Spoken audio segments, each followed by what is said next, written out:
It's time for another installment of Budget Bombs. Powerful commander cards for under $1. That's what we're going over. I'm your host, Joe Cherries. I'm your host, BZ, and that makes us the Nitpicking Nerds. You can support us in our Budget Bomb endeavors, and we won't scream at you ever again. Not really. If you go to the Patreon and give us your actual dollars, we will seriously appreciate it. It supports the show. It makes everything just a 1% better. So 100 days from now, we'll be 1% better 100 times. Yes, because everybody will, obviously, because everyone's going to give us money. The next 100 days, we'll get at least one patron because that's our new goal. Because they love us. Yeah, everybody loves us. Give us patrons. TCG Player. You can support us through tcgplayer.com. Affiliate link in the description below. Go there, buy the cards you were going to buy anyway at the same price as long as you start with our link. You get the cards, support the nerds. Yeah, while you're going to buy some of these budget bombs, consider whatever else you need and just use our link and you can bookmark it so you don't ever have to think about it. And we can just get right into the video. This is just really, really good cards. They're all under $1. We're super excited to play these in our budget decks. Yes, some of them are only in budget. Some of them are going to be good, period. So we'll tell you when they differ. First one, you're going to play this in your non-budget decks because it's a very, very good card. Very specific, though. Don't just throw this in any deck because it'll just be a group hug card. Helm of Awakening. This card's under $1 thanks to its Dominaria Remaster reprint. And this card is just very, very good as long as you're always going to be sure you're the deck that will by far and away take advantage of it. Yeah, you've got the Beast Whisperers and you've got the Reducers or you've got the artifact creatures that you can just start slinging for free. That's when we're super interested in this. Not just like turn 2, play it, go. It's definitely not a turn 2 card. No, yeah, this is mostly a combo piece. Either you're going to do Spellslinger, where you're sling a bunch of spells all in one turn, or you're going to do the other thing where you're going to reduce top and cast off the top of your library for free. Let's not pretend you have anything else going on. Yeah, it's top. Yeah, exactly. This card works with top, and it has other combos too. But overall, it's just a weird card, and it's one of the few cards in Magic's history that says generic in its text. Yeah, it just says the word generic on it. Which is hilarious. Gotta love it. Absolutely hilarious. You gotta love it. Just like Fires of Yavimaya. But Fires of Yavimaya is hilarious because it makes you win the game. It gives your creatures haste, and you can sacrifice it to give something +2/+2. But this is the beatdown card that secretly is making you lose the game to the red-green stompy deck that you might not even know you're losing. This is under $1, obviously, so I'm super, super happy. This has been one of the best cards in my red-green budget deck. Giving creatures haste is just an undervalued effect, in my opinion. People just aren't playing these cards enough. They're so strong. When you need all your creatures to have haste, Fires is a great one to go to. I think I even like it more than the one that gives your creature spells Riot. Yeah, that one? Yeah, I mean, that card's good too, but I think this one's even better. And way cheaper. And way, way cheaper. Yeah, the other one's up like $4, I believe. This is under $1. One of the best things about this is after a board wipe, you're still a threat. They can't just board wipe all the creatures off the board and go, all right, everything's fine. It's like, nope, here comes Beezy with Atali and Inferno Titan. I don't know why he had so much mana. And like 3 other 7-drops. How about Artisan of Kozilek to get Atali? There you go. Like getting back Atali. Annihilator, and then hard cast Inferno Titan. Whoa! Beezy has so much mana. There's not even creatures to kill with Inferno Titan. We're going face. Yeah. But yeah, this Fires of Yavimaya is what lets you actually do all that stuff. Yeah, haste is undervalued often. You should be playing it more often. Yes, this next card, I not gonna lie, kind of forgot about it, but it's bonkers. It's life insurance. Whenever a creature dies, period, you get a treasure and you lose a life. And then this thing also has Extort, which gives you a way to utilize all the treasures you have lying around.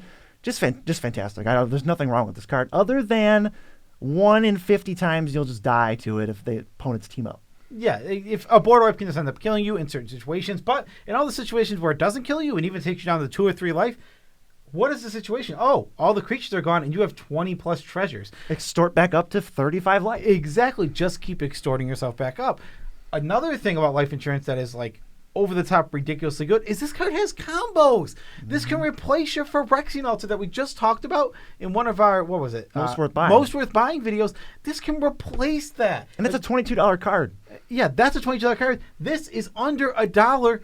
It's so good. Any sack outlet in a way to mitigate can now go infinite with certain creatures. Yeah, same with Pitiless Plunder. That card's getting like way too expensive. So budget decks now have an option to like not necessarily just combo, but to just get this same silly value, like literally the same silly value, at an affordable price. Yeah, it's a very, very good card. And I think one of the reasons it's so low, much like Fires of Yavimaya, something keeping it low is it's a multicolored card. So if you have a deck for it, get it right now. Yes, and we all know Boros pretty bad at card draw. When you go down to budget, when you're trying to build a $50 deck, you have very few options. And I think Showdown of the Skalds actually is pretty sick, maybe overlooked. And I think if I'm a budget Boros deck, I'm just 100% playing this card no matter what. It exiles 4 cards that are impulse drawn until the end of next turn, and then you get a bonus for the next 2 turns after that of getting counters on your creatures. This thing just does a lot. It's 4 mana draw 4.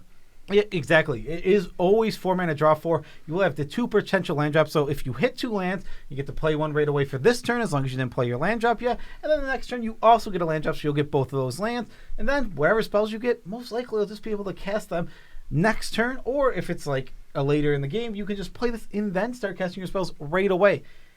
Like you said, it also has great counters with, not counters, it has great synergy with counters decks. It's just gravy, because like that's not why you're playing this card. You don't play this for the +1/+1 counters, but it's there in extra because this is if this card needed to do more. We would play it as this 4 mana draw 4 in a Boros deck. It also just gives counters. Yes, this card basically a budget staple. I don't know if I would play it too often outside. Maybe some specific decks like Liara Porter probably wants this, but outside of the niche cases, mostly a budget card. But I'm stoked to have it. Like, don't overlook this card just because there's like a million words on it. If this was like a sorcery, I think more people would play it. Yeah, this card's very strong. It's a good card. Next, we have Greed. This is a classic card that's just been reprinted a lot, and now it's a pretty cheap card. I think the last reprint was that Uncommon, which really drove this card down, and it is 4 mana, pay 1, and 2 life, draw a card. Really strong. I think one of the main things about Greed to make sure that you're playing is a way to mitigate the life loss. This is a lot of life loss. 2 life a card is no joke.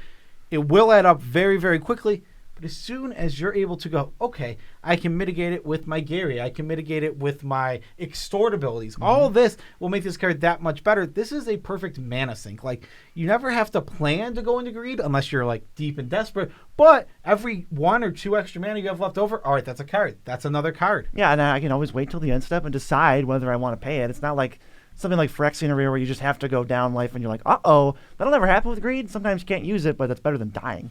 Also, we're waiting for Phyrexian Arena to be a budget bomb. It's coming. It's coming, and we get to talk about it because that's where it always should have been. That's where it belongs. It belongs as the budget bomb. Phyrexian Arena is good on a budget. I can't wait to play it. All right, next we have Fertile Ground and Wolf Will Haven. These are 2 mana enchantments. You put them on a land, and then that land taps for an extra mana. 1 is green, and it can make a wolf, but that doesn't matter. And the Fertile Ground just makes whatever. Yeah, so it's color fixing for Fertile Ground and maybe a wolf token for Wolf Will Haven, but mostly the core is 1 and a green, enchant a land, it makes extra. So when you enchant a different land, if you're turn 3 or later, they pay back half of their cost right away. Next turn, you're even, but you're accelerating mana. You're ramping also. So these things pay themselves back super quick, and they're really sticky. They survive most board wipes. Yeah, exactly. It's very rare to go down except to something like Farewell, which is obviously a very, very good card. Why are your opponents playing Farewell against your budget deck? What a jerk. Yeah, I mean, well. Oh, $9 must be nice. No, they splurge. They have a $41 deck with a Farewell. Oh, wow. Why is it 41 and not 50? Well, their deck is $41, and then Farewell takes it to $50. That's the other $9. Yeah, that's the other $9. You got it. What's next? It's Savine's Reclamation. This card is just good. And what it ends up being is just a nice way to rebuy all your small stuff from your graveyard back to the battlefield. And on a budget, you don't really have fetch lands, but you do have budget fetch lands. And cycling lands. Cycling lands, Terramorphic Expanse, what's the other? Evolving Wilds. All of these cards are perfect with Savine's Reclamation. This card can be ramped for when you have those cards, or it's just a recursion for your small creatures. Then when you flash it back, you get back 2 things, which this card's just, it's a strong Magic card, and it's awesome to see that's under a $1 because we play it off budget decks. All day. With fetch lands, this thing's amazing. And this, you're going to have to work a little bit, give up turn a few planes into a few tapped planes, but like, it'll still be worth it. It's such a great Magic card. Next, we have a card that we don't just playing off of a budget often, but we love it on a budget. Counterspell. Blue, counter target spell. 2 mana counter. It's that simple. This card is just so playable. It's so playable. And on a budget, it's legitimately one of the best options you have. Paying blue is a great rate for a counterspell. And like, we talk about how you like off a budget, it's like you got your free counterspells, your 1 mana counterspells. All of those are not under $1. Counterspell is legitimately next to negate as as the best, if not maybe the best option for all budget counter spells. Yeah, Arcane Denial is getting a little bit out of range. I think it's like $2 or $3, so I usually can't fit that in, not for a basic interaction spell. So you have Counterspell, Disdainful Stroke, and Negate. Counterspell is clearly the best 3 out of those. Those are like your choices. Yeah, exactly. So counterspell, budget. Just make sure you're playing a budget deck and you're in for it completely. All day. Protect those board states, counter those budget combos, whatever you got to do.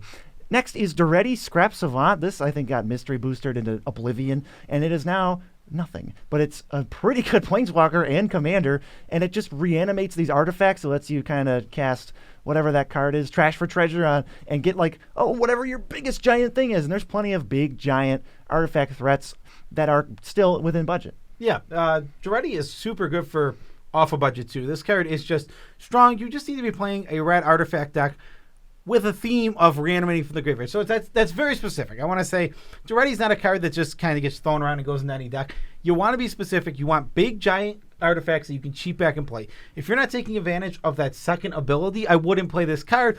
But as soon as you are, this card, like I said, it gets past budget. It doesn't care that if you're playing in like $50 decks or if you're playing $1,000 decks, because it does the strong thing either way. Yeah, it doesn't care whether you're getting back Meteor Golem or like Cityscape Leveler. It's like, okay, cool, let's get it back. Yeah, exactly. Next, another card from Dominaria Remaster reprint. This card was $2, $3, $4, just creeping up there because they had them reprinted, and now it's under $1 thanks to being reprinted at common again, or uncommon rather. Oh, common. Yeah, Tatiova, Benefik, Druid.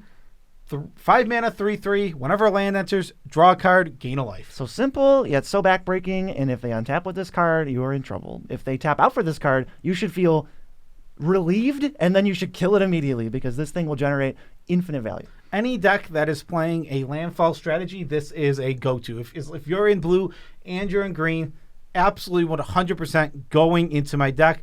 This card, again, just like I mentioned with Duretti, this doesn't matter if you're on a budget or not. If you're playing the biggest and best, other than like CEDH landfall deck, Tatiova's in there because this card is ridiculous. It goes. You still have Terramorphic, Evolving Wilds, Myriad Landscape. We're still drawing like 4 cards per turn. Yeah, even when it's just 1 or 2 a turn, it's still a ridiculously strong Magic card. It's so good. It's because it rewards you for playing the game. Any card that gives you an advantage just for playing Magic is usually pretty good. Usually pretty dang good. Just make sure you don't play it if you can't play a land after it. That's probably the only thing I'd recommend. Yeah, but maybe there's going to be very few situations where you literally have nothing else to do. Yeah. And you'll play it because you don't want to waste 5 mana. Yeah, but that's it. That's the only time it's going to come out. Yes, I really like this next card. It's one of the cards that we started recommending over Phyrexian Arena. Sign in Blood. It's just black. Somebody draws 2 and loses 2. So in the 1 in a million scenario, you could deal 2 damage to somebody with it and kill them. But mostly, it's 2 mana draw 2. You get your cards right away. You spend almost no mana on this thing. You're going to go up cards. It's card advantage. It feels pretty great. Yeah, the card is just strong. You could pretty much just put it in any black deck on a budget. You can, yeah. It's very, very good on a budget. It's not a card I'm playing too much off of a budget. Not really. But on a budget, this card is just solid. It's Divination for 2 mana, which 1 mana difference on Divination is only about, everything. It's twice as good. It's literally everything. And it just makes this card to a player. Night's Whisper, which is the same card, but can't target your opponent, is like a $4 card. And rightfully so, it's a very good Magic card. So, Sign in Blood, as long as you can afford the extra black pip reliably, just as good. Yeah, and mana's pretty solid on a budget still. You should be fine for the extra black pip. It's not that big of a deal. Just make sure you save like $7 for your mana base. Next card, Psychosis Crawler. 5 mana for a star. It's equal to the number of cards you hand. Whenever you draw a card, each opponent loses 1 life. I'm a fan of this card, and especially on a budget. If you're just a deck that spins its wheels and just keeps going, but doesn't really produce a win, this can be a win count for that sort of deck. It turns playing the game into winning the game, thank God. I actually don't really like this outside of budget. I think it's really clunky. Oh, I would agree. But like once we're in budget, clunky sometimes is your best bet. Like what are you playing? Some of the like premium things that cost $20? Like no, you're going to play this and you're going to feel okay about it. Exactly. It's a budget win kind. It'll get you to where you need to be because you don't have access to, like we said, the really, really good stuff. Psychosis Crawler is just, like I said, Elegant's the first thing that comes to my mind. A deck that's going to absolutely spin its wheels into oblivion without actually doing anything. That's why you want this card. Just like, oh, I drew 50 cards. He's really good with that silly red-blue commander where it's like every time you cast a spell, You're like cycling your hand. cycle your Arden, hand. Arjun. It's actually like in that deck, it's like a legitimate card. Like it's That's one of real. the. It's like that. If any version of that deck would play this. Yeah, all day. Yeah, so get your preordains ready and sleeve up your Cyclosis Crawlers. The slogan for a Cyclosis Crawler is probably, it's something. That will be the slogan for It's that pretty. card. It's pretty good. Hey, I'm not nothing. Next, this is a classic Magic card. It is as classic as Counterspell, I think. Maybe a little bit less, whatever. As it's in the same genre. It's Overrun.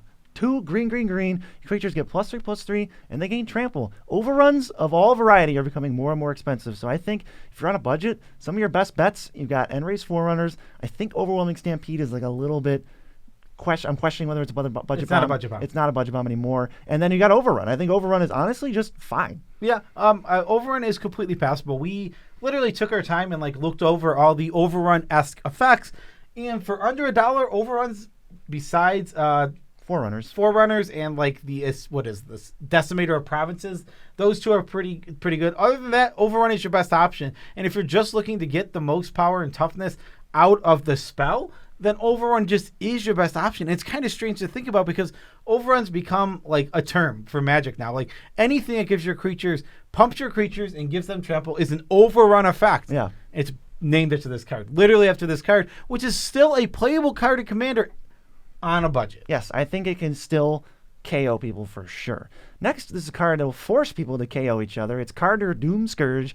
I have loved this card every time I cast it, and I hate it whenever my opponents play it. It forces all your opponent's creatures to attack, if able, and they can't attack you. So they're just going to be running into each other, and your opponents are either going to lose life or trade off all their creatures, and you're just sitting there like, I don't even care what happens. And then if they trade off, you just gain life and they lose life. Just such a budget all-star. Yeah, I mean, I think this card is also pretty good off a budget. Yes. As long as you are in a combat-based meta where you're not planning on seeing a ton of combos, this card is really, really good. It forces utility creatures, if they don't have a tap ability, to run on the battlefield into each other. That Blood Artist that you're sitting there with, that thing has to attack now. It's done. It's done. It's dead zone. Manifesto. It's done. It's going nowhere. Yeah, and it's just so nice to know that no matter what, even if they play a haste creature, they're still forced with it to send somewhere else besides you because of Carter's trigger, how it's worded.